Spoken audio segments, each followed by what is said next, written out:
कहानी की शुरुआत होती है घने जंगल के बीचों बीच एक बड़ी नदी से, जहां जेफ नाम का एक आदमी अपने कुछ साथियों के साथ इसी नदी में आगे की तरफ बढ़ रहा होता है। ये लोग सांपों को पकड़कर उसे शहर में बेचा करते थे, लेकिन आज ये लोग जिस जगह सांप पकड़ने जा रहे थे वो जगह बहुत ज्यादा खतरनाक थी। यहाँ बोट का कैप्टन भी जेफ से कहता है कि जिस जगह तुम लोग जा रहे हो वो जगह श्रापित है और जहरीले सांपों से भरी हुई है, और मैंने सुना है कि वहाँ क्रिम्सन नाम का एक बहुत ही बड़ा एनाकोंडा रहता है। जो भी उस जगह पर जाता है वो एनाकोंडा उसे मार देता है। लेकिन जेफ मुस्कुराते हुए बोट के कैप्टन से कहता है कि बस तुम मुझे वहां तक पहुंचा दो, वहां तुम्हें तुम्हारे पैसे मिल जाएंगे और तुम अपनी बोट को लेकर वापस आ जाना। जेफ सांपों को पकड़ने का एक एक्सपर्ट शिकारी था और आज जेफ खास उस क्रिम्सन एनाकोंडा को पकड़ने के लिए इस जंगल में आया था। कुछ देर बाद ये लोग उस जगह तक पहुंच जाते हैं और यहाँ बोट का कैप्टन जेफ से ज्यादा पैसे मांगने की डिमांड करता है, क्योंकि ये एक बहुत खतरनाक जगह थी और यहाँ तक किसी को पहुंचाना एक बहुत ही बड़ा रिस्की काम था। जेफ भी इनकार नहीं करता और वो जेब से पैसे निकालकर उसे दे देता है। लेकिन जैसे ही बोट का कैप्टन पैसे लेने के लिए दोनों हाथ आगे बढ़ाता है, तब जेफ जानबूझकर पैसे नीचे गिरा देता है, जिसे खुशी खुशी बोट का कैप्टन उठाने लगता है। पैसे उठाने के बाद जब वो मुस्कुराते हुए जेफ की तरफ देखता है, तब जेफ उसके गले में चाकू घोंपकर उसे मार देता है और बेरहमी से उसका गला काटकर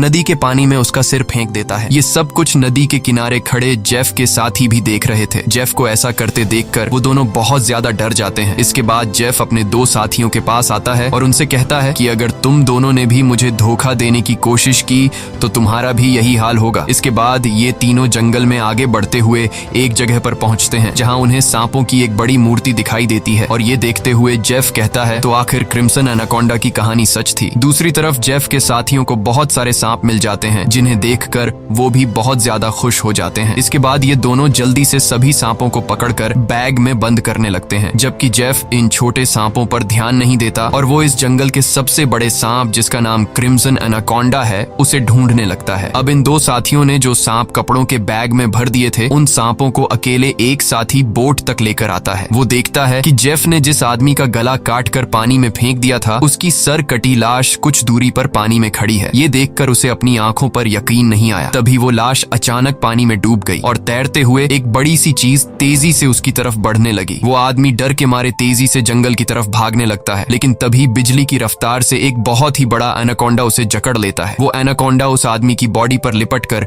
उसकी हड्डियां तोड़ देता है और अपना बड़ा सा मुंह खोलकर उसे खाने लगता है। दूसरी तरफ हम उस आदमी के दूसरे साथी को देखते हैं, जो सांपों से भरे एक बैग को लेकर जंगल में आगे की तरफ बढ़ रहा होता है। तभी वो अचानक एक जगह पर रुककर कुछ ऐसा देख लेता है जिससे वो बहुत ज्यादा डर जाता है। असल में उसने उसी बड़े एनाकोंडा की बॉडी को रेंगते हुए देख लिया था। जैसे ही वो एनाकोंडा एक पेड़ पर चढ़ रहा था, तो उसके पेट को देखकर साफ लग रहा था कि उसने किसी इंसान को जिंदा निगल लिया है। अब इससे पहले कि वो आदमी अपनी जान बचाकर भाग पाता, तभी वो एनाकोंडा उसके साथी की लाश को उगल देता है। इसके बाद वो सांप उस आदमी को भी पकड़ लेता है। वो सांप उस आदमी को जकड़कर जोर से दबाता है और पेड़ से लिपटकर उस आदमी को भी खाने लग जाता है। ये सब कुछ ही दूर से जेफ भी देख रहा होता है और ये देखकर जेफ अपने साथी को बचाने के बजाय खुश हो रहा था, क्योंकि जेफ भी यही चाहता था कि कोई उस सांप का चारा बन जाए और जब चारे को खाते समय सांप का ध्यान भटक जाए, तब जेफ सांप को बेहोश करके मार दे। इसके बाद जेफ अपना शॉटगन निकालकर सांप को बेहोश करने ही वाला था कि तभी अचानक जंगल के सभी जानवर और बर्ड्स शोर मचाने लगे, जिनकी आवाज सुनते हुए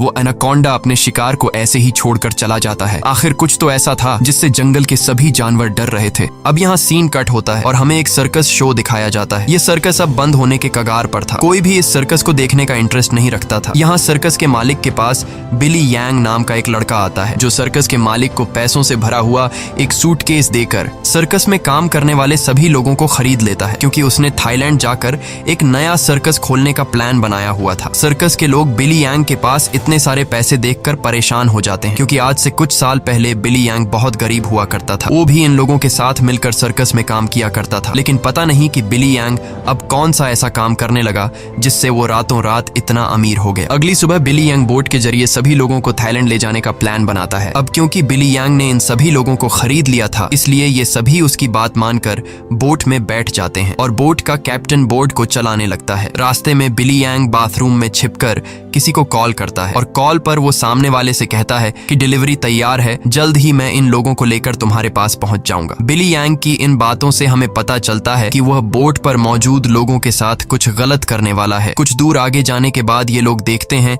कि आगे का रास्ता बंद है, जहां लकड़ी और कई सारे कंटेनर्स रखकर किसी ने रास्ता रोक दिया था। तब बोट का कैप्टन कहता है कि हम दूसरे रास्ते से जा सकते हैं, लेकिन उस रास्ते से जाते हुए हमें थाईलैंड पहुंचने में बहुत टाइम लगेगा। इसलिए बिली यांग को कैप्टन का आइडिया पसंद नहीं आता। वो कैप्टन को धमकी देता है कि जो भी हो हमें वक्त पर थाईलैंड पहुंचना है, क्योंकि वहां हमारा शो है जिसके पैसे मैं एडवांस ले चुका हूं। अगर हमने शो नहीं किया तो हम बर्बाद हो जाएंगे। कैप्टन कहता है कि अगर तुम लोग लंबे रास्ते से नहीं जाना चाहते तो फिर हमारे पास यही एक रास्ता है। वह कहता है कि हम इन सारी चीजों को बॉम्ब से उड़ा देंगे और अपना रास्ता बनाकर यहाँ से निकल जाएंगे। बिली यांग को कैप्टन की बात ठीक लगती है और वो इसके लिए तैयार हो जाता है, लेकिन उन्हें पता नहीं था कि ये लोग कितनी बड़ी गलती करने जा रहे हैं। इसके बाद ये लोग कंटेनर्स के पास बॉम्ब रखते हैं और फिर उन्हें रिमोट से उड़ा देते हैं। ऐसा करने से उनका रास्ता तो साफ हो गया, लेकिन धमाके की वजह से ढेर सारे सांप उनके बोट पर गिर जाते हैं, क्योंकि उन सभी कंटेनर्स में सांप भरे थे। डर के मारे ये लोग यहाँ वहाँ भागने लगते हैं। अब पूरी बोट सांपों से भर चुकी थी और ये सांप बोट पर मौजूद लोगों को डसने लगते हैं। यहाँ लेनी नाम की एक लड़की समझदारी से काम लेते हुए पाइप के जरिए प्रेशर से पानी खोल देती है और अपने आसपास जितने भी सांप होते हैं सबको बोट से नीचे पानी में गिरा देती है। बिली यांग डर के मारे बोट के बाथरूम में छिप जाता है, लेकिन तभी अचानक बाथरूम की छत टूट जाती है और बहुत सारे सांप बिली यांग के ऊपर गिर जाते हैं। उनसे बचने के लिए वह नदी में कूद जाता है और तैरते हुए किनारे तक पहुंचता है, लेकिन वहां पर भी एक किंग कोबरा उसके सामने आ जाता है। अब इससे पहले कि वो किंग कोबरा बिली को काट पाता, तभी कोई आदमी सांप पर पैर रखकर उसे कुचल देता है और बिली यांग की जान बचा लेता है। यह इंसान कोई और नहीं बल्कि जेफ था। अब जेफ ने बिली की जान बचाई थी, इसलिए बिली उसे अपने बोट पर ले आता है। जेफ यहाँ सभी से झूठ कहता है कि मैं एक वाइल्ड एक्सप्लोरर हूँ और एक एक्सीडेंट की वजह से यहाँ जंगल में फंस गया हूँ। तभी सर्कस के एक आदमी जिसका नाम जियाओ है, उसके कान में तेज दर्द होने लगता है। दर्द इतना ज्यादा था कि वह नीचे गिर जाता है। जब जेफ उसके कान में गौर से देखता है तो उसे पता चल जाता है कि जियाओ के कान में तकलीफ क्यों हो रही है। इसके बाद जेफ अपनी उंगली पर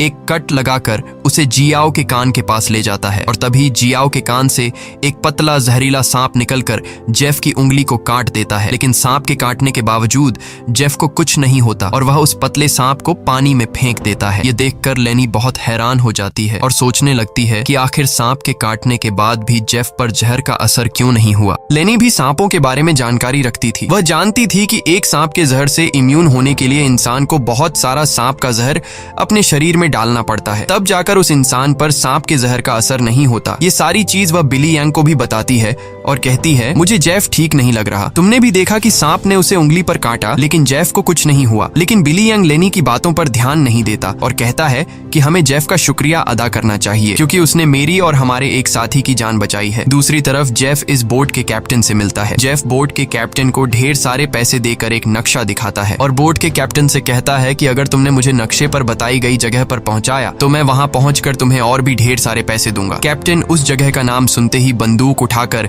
जेफ पर तान देता है। वह कहता है कि अगर दोबारा तुमने वहां जाने की बात की तो मैं तुम्हें गोली मार दूंगा। दरअसल कैप्टन भी उस जगह के बारे में जानता था कि वहां एक बहुत ही खतरनाक क्रिम्सन नाम का एनाकोंडा रहता है। यह सुनकर जेफ वहां से चला जाता है। कैप्टन बोट में बैठकर मछलियां पकड़ने लगता है, लेकिन तभी हम देखते हैं कि कैप्टन जिस फिशिंग रॉड से मछलियां पकड़ रहा था वह फिशिंग रॉड नीचे से कोई जोर से खींचता है, जिसकी वजह से वह फिशिंग रॉड कैप्टन के हाथ से छूटकर नीचे गिर जाती है। अब कैप्टन उस फिशिंग रॉड को उठाने के लिए नीचे झुकता है, लेकिन तभी उसे कोई पानी में नीचे खींच लेता है। दरअसल कैप्टन को किसी और ने नहीं बल्कि जेफ ने पानी में नीचे खींचा था। कैप्टन को मारने के बाद जेफ कैप्टन की बॉडी को उस जंगल में मौजूद एनाकोंडा को बुलाने के लिए चारे के तौर पर इस्तेमाल करता है। कुछ देर बाद सभी कैप्टन को ढूंढने लगते हैं, लेकिन बोट का कैप्टन उन लोगों को कहीं पर भी नहीं मिलता। लेनी को जेफ पर शक होने लगता है कि कहीं जेफ ने उसे मार तो नहीं दिया। वह जेफ से पूछती है कि कैप्टन कहाँ है, लेकिन जेफ कहता है कि मुझे कैप्टन के बारे में कुछ भी नहीं पता। वह यह भी कहता है कि यह जंगल है, यहाँ इंसानों का गायब होना आम बात है। तभी अचानक पूरे जंगल में एक अजीब सा शोर छा जाता है। जंगल के सभी परिंदे और जानवर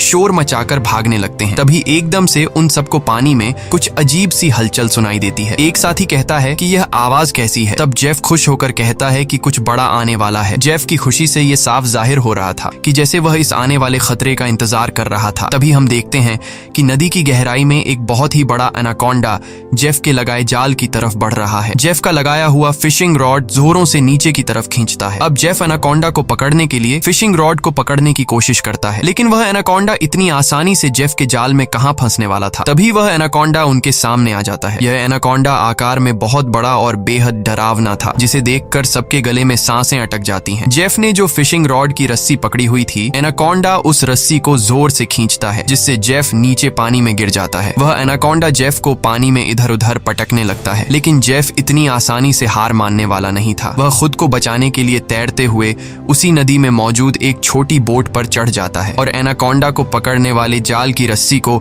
उसी बोट से बांध लेता है। अब वह बोट पर खड़े होकर एक नुकीले औजार से उस एनाकोंडा पर वार करता है, लेकिन उस वार से एनाकोंडा पर कुछ ज्यादा असर नहीं होता। एनाकोंडा जेफ को पकड़ लेता है। वह एनाकोंडा जेफ के साथ साथ उस बोट के ऊपर लिपटकर नीचे पानी में डुबो देता है। दूर खड़े ये लोग यह सब कुछ देख रहे थे और उन्हें लगता है कि जेफ मारा गया, लेकिन अगले ही पल जेफ तैरता हुआ पीछे से वापस बोट में आ जाता है। ये देखकर सभी लोग हैरान रह जाते हैं। अब जेफ फिर से पानी में एनाकोंडा ढूंढने लगता है, लेकिन उसे नहीं पता था कि एनाकोंडा अब पानी में नहीं बल्कि उसके पीछे बोट की छत पर है। एनाकोंडा सबके सामने अपने मुंह से कैप्टन की बॉडी को उगल देता है। ये देखकर बोट पर सभी लोग बहुत डर जाते हैं। ये लोग एनाकोंडा से खुद को बचाने के लिए इधर उधर भागने लगते हैं। वह एनाकोंडा कमरे में बंद सर्कस के 2 साथियों को मारने ही वाला था कि तब भी पीछे से जेफ हाथ में एक नुकीला औजार लिए एनाकोंडा पर हमला कर देता है, जिससे एनाकोंडा और भी ज्यादा गुस्सा हो जाता है और अब एनाकोंडा जेफ की तरफ बढ़ने लगता है। लेकिन जेफ एनाकोंडा से खुद को बचाते हुए उससे छिप जाता है, मगर एनाकोंडा भी जेफ का पीछा नहीं छोड़ता। वह जेफ को ढूंढने के लिए बोट के अंदर घुस जाता है, जहां बोट के अंदर सर्कस के बाकी लोग भी छिपे हुए थे। लकीली एनाकोंडा बिली और डायना को देख नहीं पाता। वह उनके ऊपर से रेंगते हुए खिड़की से होकर बोट से बाहर निकल जाता है। ये सभी लोग बोट के कोने कोने में छिपे हुए थे। एनाकोंडा इन लोगों को ढूंढते हुए जब बाथरूम की तरफ जाता है तो वह एक बच्चे और जियाओ को देखता है। एनाकोंडा तुरंत उन दोनों पर हमला कर देता है, लेकिन यह दोनों खुद को बचाते हुए वहां से निकल जाते हैं। अब उनके पास लेनी भी पहुंच जाती है। जैसे ही एनाकोंडा लेनी पर हमला करता है, तब जियाओ समझदारी से काम लेते हुए एनाकोंडा के सिर के आगे एक मटका लाता है, जिससे एनाकोंडा का सिर मटके के अंदर फंस जाता है। मटके से अपना सिर निकालने के लिए एनाकोंडा तड़पने लगता है और इसी हलचल में यहाँ पर केरोसिन ऑयल का गैलन गिर जाता है। एनाकोंडा अपने सिर से मटके को निकालने के लिए पूरी तरह से बेकाबू हो जाता है। वह यहाँ वहां खुद को मारता है और आखिर में वह अपने सिर को बोट से पटक कर मटके को तोड़ देता है, जिससे उसका सिर आजाद हो जाता है। लेकिन आजाद होते ही पीछे से जेफ एनाकोंडा के गले में रस्सी का फंदा डाल देता है। इससे पहले कि जेफ उस एनाकोंडा को पकड़ पाता, तभी नीचे केरोसिन ऑयल गिरने की वजह से बोट में आग लग जाती है और आग धीरे धीरे बढ़ते हुए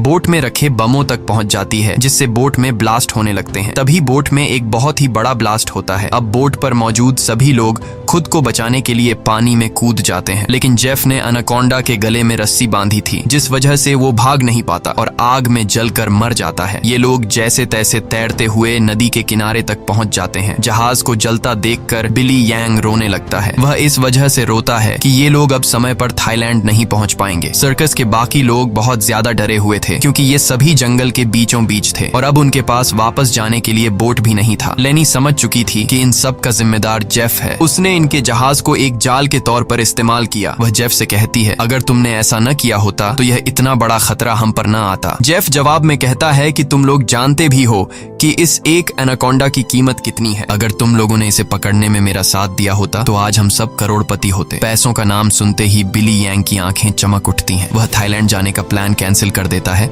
और दौड़कर जेफ के पास आता है और कहता है, मैं तुम्हारे साथ हूँ। बताओ इस एनाकोंडा को पकड़ने के लिए हम क्या कर सकते हैं और हमें पैसे कैसे मिलेंगे। उसके बाद जेफ एक मैप निकालता है और उन्हें दिखाते हुए कहता है, अगर तुम लोग मेरी मदद करोगे तो इस मैप के जरिए मैं तुम्हें 1-2 दिन के अंदर थाईलैंड पहुंचा दूंगा। अब यहाँ बिली यांग और टीम के बाकी लोग जेफ के बोट तक जाने के लिए मान जाते हैं, लेकिन लेनी को जेफ पर बिल्कुल भी भरोसा नहीं था, इसलिए वह वहां जाने से इनकार कर देती है। तभी सर्कस टीम की एक लड़की की तबीयत अचानक खराब होने लगती है। जब बिली यांग उसके कंधे को देखता है तो उन्हें पता चलता है कि उस लड़की को एक बहुत ही खतरनाक मकड़ी ने काटा है, जिसके जहर से वो मर भी सकती थी। ये देखकर जेफ वहां पर मौजूद सभी लोगों से कहता है, मेरे पास एक ऐसी दवाई है जिससे उस लड़की का इलाज हो सकता है, लेकिन वह दवाई मेरे बोट में रखी गई है। अगर तुम इसका इलाज करना चाहते हो तो तुम्हें मुझे मेरी बोट तक पहुंचाना होगा। अब न चाहते हुए भी लेनी जेफ के साथ चलने को तैयार हो जाती है। कई घंटों के सफर के बाद जब एक साथी नदी का पानी पीने लगता है, तब जेफ उसे रोक देता है और जेफ सभी से कहता है, यहाँ का पानी कभी भी मत पियो। यहाँ के पानी में ऐसे कीड़े हैं जो पानी पीते समय इंसान के अंदर चले जाते हैं। इसके बाद वो कीड़े उस इंसान के अंदर ऐसी प्यास लगाते हैं कि वो पानी पीते पीते खुद को नदी में डुबाकर मार देता है। रास्ते में इन लोगों को भूख लग जाती है। तब जेफ पास के पत्थरों से एक सांप पकड़ता है और फिर ये लोग सांप का जहर निकालकर उसे पकाते हैं और उसे खाकर गुजारा करते हैं। इसके बाद ये लोग फिर से अपना सफर जारी रखते हैं। कुछ देर बाद रात हो जाती है। रात को ये लोग पहाड़ के एक सुरंग में रुकते हैं जहाँ ये लोग आग जलाते हैं और जेफ साइड पर बैठा अपनी मैप पर बने हुए एनाकोंडा को देख रहा था। जेफ उस समय के बारे में सोचता है जब वो एनाकोंडा उसके सामने आया था। वो एनाकोंडा जेफ को मारने ही वाला था, लेकिन जेफ समझदारी से काम लेते हुए एक लकड़ी की बॉक्स में खुद को छुपा देता है। वो बॉक्स एक ढलान में रखी हुई थी, इसलिए जेफ बॉक्स को धक्का देकर रगड़ते हुए नीचे नदी तक पहुंच जाता है। अब जेफ इस बॉक्स से खुद को निकालने की कोशिश तो करता है, लेकिन बदकिस्मती से जेफ उस बॉक्स में हमेशा के लिए बंद हो गया और काफी समय तक जेफ उसी बॉक्स में फंसा रहा। इसके बाद ये लोग आते हैं। इन लोगों ने रास्ता खोलने के लिए डायनामाइट लगाकर कंटेनर तोड़ दिए, जिसमें से जेफ बाहर निकल गया और उनके साथ मिल गया। सीन फिर से प्रेजेंट में आता है जहां जेफ इस मैप को देख रहा था। तभी बिली यांग उसके पास आता है और कहता है, तुम उसी एनाकोंडा को पकड़ना चाहते हो ना? जेफ कहता है, हाँ, ये एक बहुत ही बड़ा एनाकोंडा है, एक ऐसा एनाकोंडा जो इस पूरे जंगल का राजा है। यहाँ के सभी जानवर इस एनाकोंडा से डरते हैं। इसने दुनिया के बड़े बड़े शिकार किए हैं, यहाँ तक कि इसने अपने ही जैसे बड़े बड़े एनाकोंडा को मार गिराया, और अगर हम उसे पकड़ने में कामयाब हुए तो हम रातों रात मिलियनेयर बन जाएंगे। पैसों का सुनते ही बिली यंग कहता है, मैं आपके साथ उस एनाकोंडा को पकड़ने के लिए तैयार हूँ। अब काफी रात हो जाती है और ये सभी लोग सो जाते हैं। तभी सर्कस के एक साथी की किसी अजीब सी आवाज से आंख खुलती है। वो देखता है कि उसका भाई यहाँ नहीं है। अपने भाई को ढूंढते हुए वो उस सुरंग से बाहर आया और उसे ढूंढते हुए नदी के पास जाता है, जहाँ वो देखता है कि उसका भाई अपने आप को नदी के पानी में डुबाने की कोशिश कर रहा है। ये आदमी उसे ऐसा करने से रोकता है, पर उसका भाई इसकी कोई बात नहीं सुनता। और तब वो देखता है कि उसके भाई की नाक से कुछ अजीब से कीड़े निकल रहे हैं, जिसे देखकर वो समझ जाता है कि इसने इस नदी का पानी पी लिया है, जो कि जेफ ने बताया भी था कि इस नदी का पानी पीने के बाद उस पानी के अंदर मौजूद कीड़े उस इंसान को इतनी प्यास लगा देते हैं कि वो इंसान खुद को उस पानी के अंदर डुबाने पर मजबूर हो जाता है। और ठीक ऐसा ही होता है। अपने भाई को मरा हुआ देखकर ये आदमी बहुत ज्यादा रोता है और वापस सुरंग में आ जाता है। अगली सुबह ये लोग दोबारा अपने सफर पर निकल जाते हैं। कई घंटों का सफर तय करने के बाद ये लोग एक नदी के पास पहुंच जाते हैं और अब इन लोगों को अपनी मंजिल तक पहुंचने के लिए उस नदी में से होते हुए पैदल जाना पड़ेगा। अब ये लोग पहले तो उस नदी में उतरने से काफी ज्यादा डर रहे थे, लेकिन कोई दूसरा रास्ता न होने की वजह से मजबूरन इन लोगों को उस नदी में उतरना पड़ता है। थोड़ा ही आगे जाने के बाद अचानक एक लड़का नीचे की तरफ इशारा करता है और हम देखते हैं कि इन लोगों को एक बड़े एनाकोंडा ने चारों तरफ से घेर लिया है। इनका एक साथी जिसका भाई रात को ही मरा था, वह डर के मारे सबके पीछे आ रहा था, लेकिन तभी पीछे से एक बड़ा एनाकोंडा उस पर हमला कर देता है और उसे बुरी तरह से जकड़ लेता है। लेनी उसकी मदद करने के लिए आगे बढ़ती है, पर वह ज्यादा कुछ नहीं कर पाती, क्योंकि उसके पहुंचने से पहले ही एनाकोंडा उस आदमी की हड्डियों को तोड़ चुका था और फिर वह एनाकोंडा उस आदमी को अपने साथ पानी में डुबा देता है। अब ये लोग अपनी जान बचाने के लिए नदी में आगे की तरफ भागने लगते हैं। कुछ देर बाद आखिर ये सब लोग जेफ की बोट तक पहुंच जाते हैं, जहां जेफ अपने वादे के मुताबिक उन लोगों को उस लड़की के लिए एंटीडोट दे देता है जिसे कंधे पर जहरीली मकड़ी ने काटा था। अब यहाँ से थाईलैंड की जमीन भी काफी करीब थी और ये सभी थाईलैंड जाने के लिए निकलते हैं, लेकिन तभी जेफ उन लोगों को रोक देता है। दरअसल जेफ इसलिए इन लोगों को इस जगह पर लाया था ताकि वो इन लोगों को चारे की तरह इस्तेमाल कर सके। जेफ उन सब लोगों से कहता है कि मैं तुम सब लोगों को वादे के मुताबिक सही सलामत यहाँ तक ले आया हूँ, लेकिन अब तुम लोगों को भी अपना वादा पूरा करना होगा, तुम्हें मेरी मदद करनी होगी। तब वो छोटा बच्चा जेफ से कहता है कि अगर तो तुम्हारी ये मदद उस एनाकोंडा से जुड़ी है तो हम तुम्हारी कोई मदद नहीं करेंगे। इनकी ये बातें सुनते ही जेफ अपनी बंदूक निकाल लेता है और बिली यांग भी चाकू निकालकर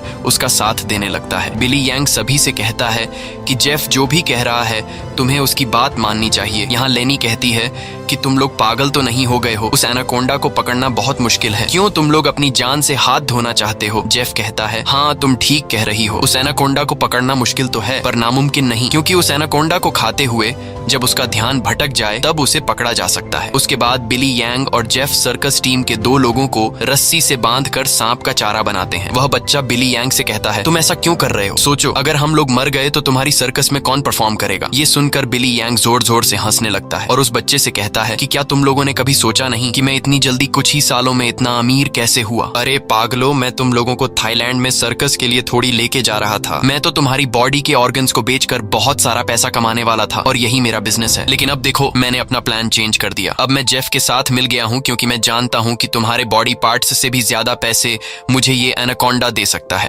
दूसरी तरफ जेफ ने उन 2 लड़कियों को भी बांध दिया था और अब वो एक लड़की से बदतमीजी करने लगा था। अब यहाँ वो लड़की समझदारी से काम लेते हुए ऐसा दिखाती है कि वो जेफ का साथ देना चाहती है। जेफ उसकी चाल को समझ नहीं पाता। वो लड़की जेफ के करीब आकर जेफ के बालों में हाथ मारने लगती है और मौका मिलते ही वो लड़की जेफ की पॉकेट से गन निकालकर जेफ पर तान देती है। अब वो लड़की जैसे ही जेफ को शूट करती है तो बंदूक से गोली नहीं चलती, क्योंकि उसको बंदूक का लॉक खोलना नहीं आ रहा था। अब जेफ गुस्से में आकर उससे बंदूक छीन लेता है और उसी लड़की पर तान कर उसे मारने ही वाला होता है कि तब तक लेनी ने भी खुद को आजाद कर लिया था और वो एक शीशे के नुकीले टुकड़े से जेफ के पेट पर वार करती है। अब जेफ लेनी को धक्का देकर पीछे धकेल देता है, लेकिन तब वो दूसरी लड़की भी जेफ पर हमला कर देती है और पीछे से लेनी भी जेफ से बंदूक छीनने की कोशिश करती है। इसी हाथापाई में गोली चलने की आवाज आती है, लेकिन पता नहीं चल पाता कि ये गोली किसको लगी। दूसरी तरफ हम उन दो लोगों को देखते हैं जिन्हें बिली यांग ने एनाकोंडा के लिए चारा बनाया था। वो दोनों बेचारे डर के मारे तड़प रहे होते हैं। कुछ देर बाद एक बड़ा सा एनाकोंडा उन दोनों को खाने के लिए धीरे धीरे उनकी तरफ बढ़ने लगता है, जबकि दूर खड़ा बिली यांग मजे से ये सारा नजारा देख रहा था। बिली यांग इंतजार में था कि कब वो एनाकोंडा उन पर हमला करेगा और मैं रस्सी को खींचकर उस एनाकोंडा को पकड़ लूंगा। लेकिन वो ये नहीं जानता था कि जहां पर वो खड़ा है ठीक उसके ऊपर से एक दूसरा एनाकोंडा उस पर हमला करने के लिए आगे बढ़ रहा है। अब इससे पहले कि बिली यांग उस एनाकोंडा को देख पाता, वो एनाकोंडा उसके काफी करीब पहुंच जाता है और वो एनाकोंडा बिली यांग पर हमला करके उसे अपने साथ उठाकर ले जाता है। और तब बिली यांग के हाथ से रस्सी छूट जाती है, जिससे एनाकोंडा का चारा बने हुए दो लोगों को जाल कवर कर लेता है, जिससे उनकी जान बच जाती है। दूसरी तरफ जेफ उस लड़की को मारने की कोशिश करता है, लेकिन लेनी पीछे से आकर जेफ को एक बड़ी लकड़ी से सिर पर मारकर बेहोश कर देती है। जेफ के बेहोश होते ही ये दोनों भागते हुए अपने दो साथियों के पास पहुंच जाती हैं और उन्हें जाल से आजाद कर लेती हैं। लेकिन बदकिस्मती से जेफ को होश आ गया था और वो उनकी तरफ बढ़ने लगा, लेकिन तभी एक बड़ा सा एनाकोंडा आकर जेफ को ले जाता है। ये लोग अब जल्दी से यहाँ से निकलने की तैयारी करते हैं, लेकिन उनकी एक साथी चलने के लायक नहीं थी, क्योंकि जेफ और उन लड़कियों के बीच हाथापाई के दौरान जो गोली चली थी वो गोली उस लड़की को लगी थी। कुछ देर बाद वो लड़की उनकी नजरों के सामने दम तोड़ देती है। अब बचे हुए तीन लोग अपनी जान बचाने के लिए जेफ की बोट में बैठकर नदी से होते हुए यहाँ से निकलने लगते हैं, लेकिन तभी पीछे से जियाओ को कोई चीज लगती है। जब वो कंधे से उस चीज को उतार कर देखता है तो उसे पता चलता है कि ये एक बेहोशी वाला इंजेक्शन है। कुछ ही सेकंड बाद जियाओ बेहोश हो जाता है और जियाओ को बेहोश करने वाला कोई और नहीं बल्कि जेफ ही था, यानी उस एनाकोंडा के हमले से भी वो बच गया था और उसने एनाकोंडा का सिर काटकर उसे मार दिया था। अब जेफ उन तीनों को पकड़कर एनाकोंडा के चारे के लिए बांध देता है और उनके चारों तरफ तेज धार वाली लोहे की तार बांध देता है और साथ में वहां पर खून भी छिड़क देता है, जिसके बाद वो उनके जाल की रस्सी को पकड़कर यहाँ से कुछ दूर खड़ा हो जाता है। कुछ देर बाद कई सारे एनाकोंडास खून को सूंघते हुए उन तीनों की तरफ बढ़ने लगते हैं। ये तीनों बहुत ज्यादा डरे हुए होते हैं और उनको अपनी मौत आंखों के सामने नजर आ रही होती है। ये सभी एनाकोंडास उन तीनों को मारने के लिए उनके काफी करीब पहुंच जाते हैं, लेकिन तभी एक बार फिर से जंगल के सभी जानवर शोर मचाकर भागने लगते हैं और यहाँ पर मौजूद सभी एनाकोंडास भी किसी को देखकर एक एक करके भागने लगते हैं। लेकिन एक एनाकोंडा अभी भी उन तीनों को मारने के लिए रुका हुआ था, पर तभी वहां पर क्रिम्सन एनाकोंडा आ जाता है और वो उस अकेले रुके हुए सांप पर हमला करके उसे एक ही झटके में मार देता है। यहाँ हम उस क्रिम्सन एनाकोंडा को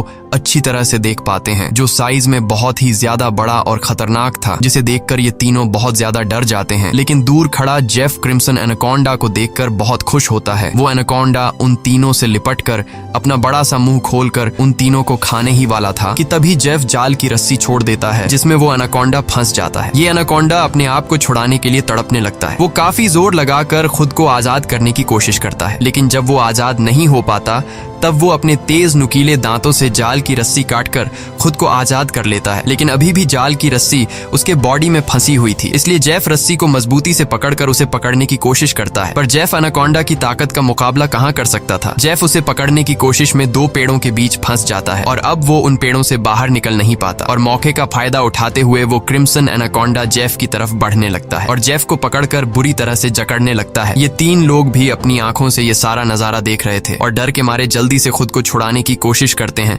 क्योंकि उन्हें पता था कि जेफ के बाद उनकी बारी है। ये लोग खुद को छुड़ाने का हर मुमकिन तरीका अपनाते हैं, लेकिन ये लोग उस जाल से निकल नहीं पाते। तभी वो छोटा लड़का अपने आप को बचाने के लिए अपने दांतों से जाल की रस्सी काटने में लग जाता है और काफी कोशिश के बाद वो रस्सी का कुछ हिस्सा काट लेता है। अब थोड़ी ही रस्सी बची थी, इसलिए वो अपने दांतों की पूरी ताकत लगाकर रस्सी को काटने लगता है, जिससे उसके दांतों से खून आने लगता है। यहाँ क्रिम्सन एनाकोंडा जेफ को बुरी तरह से जकड़ लेता है और वो जेफ को दबाकर उसकी हड्डियां तोड़ने लगता है। लगता है, जिसके बाद वो क्रिम्सन एनाकोंडा जेफ को भी जिंदा निगल लेता है। दूसरी तरफ वो बच्चा अपने दांतों से रस्सी तोड़ने में कामयाब हो जाता है और वो उन दोनों को भी आजाद कर लेता है और ये लोग नदी की तरफ भागने लगते हैं। लेकिन जेफ को मारने के बाद अब वो क्रिम्सन एनाकोंडा उनके पीछे पड़ जाता है। ये दोनों एक पेड़ के पीछे छिप जाते हैं, जबकि वो बच्चा एक लकड़ी के बॉक्स के अंदर खुद को छिपा लेता है। पर एनाकोंडा उसे देख लेता है और अब वो एनाकोंडा धीरे धीरे उस बच्चे की तरफ बढ़ने लगता है। बच्चा पूरा जोर लगाकर उस कंटेनर से बाहर निकलने की कोशिश करता है, लेकिन उस कंटेनर के दूसरी तरफ का दरवाजा बंद था। वो बच्चा चिल्लाकर उन दोनों से मदद के लिए पुकारता है और वो एनाकोंडा भी अब बच्चे के काफी करीब आ चुका था। अब इससे पहले कि एनाकोंडा उस बच्चे को मार पाता, तभी बाहर से जियाओ कंटेनर का दरवाजा तोड़कर उस बच्चे को बचा लेता है। अब ये तीनों फिर से अपनी जान बचाने के लिए एनाकोंडा से भागने लगते हैं, लेकिन ये पूरा जंगल उसी एनाकोंडा का था। इस जंगल में होते हुए ये लोग उससे बचकर नहीं जा सकते थे, इसलिए ये लोग एक पेड़ के पीछे छिप जाते हैं। पर तभी कुछ दूरी पर वो एनाकोंडा उन्हें देख लेता है। उन्हें देखते ही वो एनाकोंडा तेजी से उनकी तरफ आने लगता है। ये लोग खड़े होकर अपनी मौत का इंतजार करने लगते हैं, क्योंकि ये लोग जान चुके थे कि अब उनकी जान नहीं बच पाएगी। पर जैसे ही वो एनाकोंडा अपना बड़ा मुंह खोलकर उन पर हमला करता है, तभी एक मजबूत लोहे की नुकीली तार से उसका सिर बीच से कट जाता है। ये नुकीली तार असल में जेफ ने बिछाई थी, जिससे क्रिम्सन एनाकोंडा का खात्मा हो जाता है। ये लोग यकीन नहीं करते कि उनकी जान बच गई और ये लोग काफी देर तक उसकी बॉडी को देखते रहते हैं और फाइनली ये लोग जल्दी से उस जंगल को छोड़कर यहाँ से निकल जाते हैं। इसी के साथ ये कहानी खत्म हो जाती है। अगर आपको ये वीडियो अच्छी लगी हो तो हमारे चैनल को सब्सक्राइब और वीडियो को लाइक जरूर कीजिएगा।